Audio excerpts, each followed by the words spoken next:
Step 1. Beginning an exam. Before start, please insert minisono transducer into the surface. Double-tap the minisono icon. Starting a quick scan. On the Start screen, select an application, then start scanning. Application is changeable. Tap the button and change detail.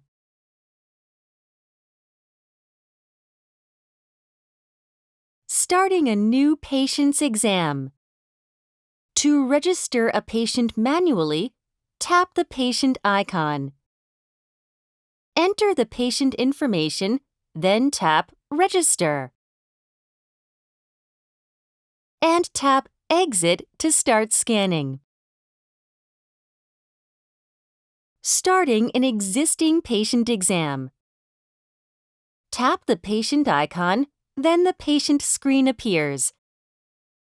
Check the search criteria and search the desired patient.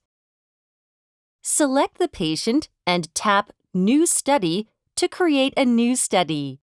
And tap Exit to start scanning. Selecting image application or preset on scan screen. The preset is changeable on the scan screen. You can change preset in scan screen. Press the arrow icon next to the transducer name and select desired preset.